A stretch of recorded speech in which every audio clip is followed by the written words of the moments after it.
शुरुआत की और यह 5 सितंबर क्यों मनाया जाता है। तो जिस व्यक्ति के जन्म दिवस के शुभ अवसर पर यह 5 सितंबर मनाया जाता है वह व्यक्ति है सरदार सर्वपल्ली राधाकृष्णन है। डॉक्टर सर्वपल्ली राधाकृष्णन का जन्म तमिलनाडु में 1888 ईस्वी को हुआ था।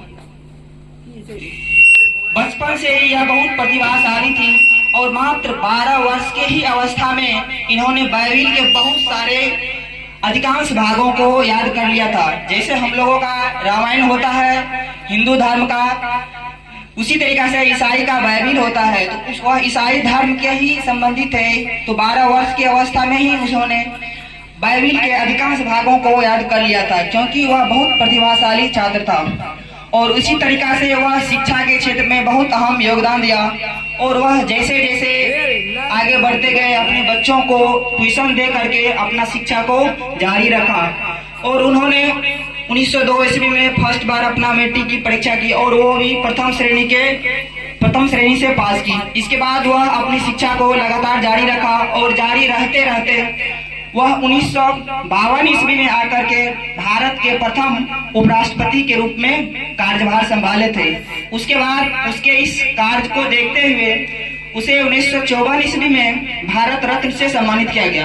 भारत रत्न सभी को नहीं मिलता है, भारत रत्न उसी को मिलता है, क्योंकि कहा जाता है रत्न को हम अपने लोग में हीरा से जानते हैं। मतलब भारत रत्न का मतलब भारत का हीरा कहा गया।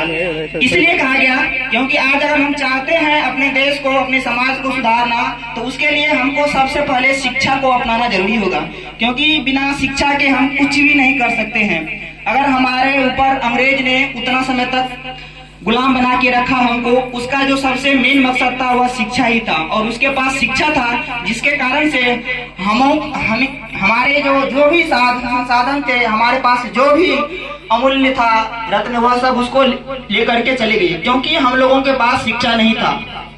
इसीलिए डॉक्टर सर्वपल्ली राधाकृष्णन ने शिक्षा के क्षेत्र में अपना बहुत महत्वपूर्ण योगदान दिया था, जिसके इस योगदान के कारण से उसे 1954 ईस्वी में भारत रत्न से सम्मानित किया गया। भारत रत्न का मतलब होता है भारत का हीरा। फिर वह 1962 ईस्वी में भारत के दूसरे राष्ट्रपति के रूप में निर्वाचित हुए। और उसी समय 1962 ईस्वी में जो उसके शिष्य थे और उसके कुछ मित्रगण थे, वह सब उसके पास जाकर के और बोले कि सर हम आपका जन्म दिवस बहुत धूमधाम से मनाना चाहते हैं। तब उसके मित्र और वह जो उसके शिष्य थे उसको वह सुझाव दिया, अगर आप हमारा जन्म दिवस मनाना चाहते हैं इससे अच्छा होगा आप उस दिन को शिक्षक दिवस के रूप में मनाइए और सभी आदमी को यह बताइए कि शिक्षा हमारे लिए कितना आवश्यक है और शिक्षा को प्राप्त कर हम कितना आगे पहुंच सकते हैं, क्योंकि बिना शिक्षा का हम कभी भी कुछ भी आगे नहीं कर सकता है। इसीलिए तो इसमें कहा गया है शिक्षा वह शेरनी का दूध है, जिसने पिया है उसने दहाड़ा है।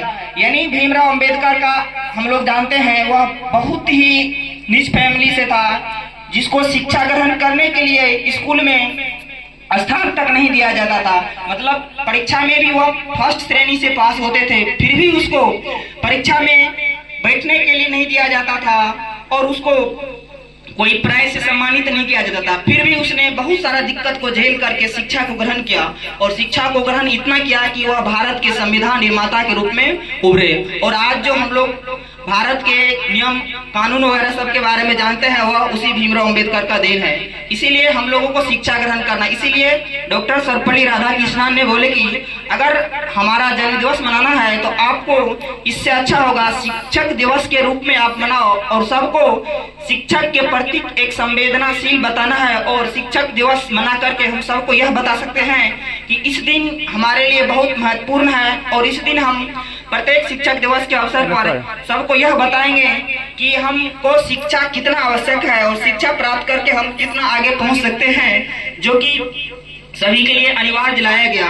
उस दिन से प्रत्येक 5 सितंबर को हम लोग शिक्षक दिवस के रूप में मनाते आ रहे हैं और आज तक मनाते आ रहे हैं। इन्हीं शब्दों के साथ मैं अपने वाणी को विराम देता हूं। जय हिंद, जय भारत।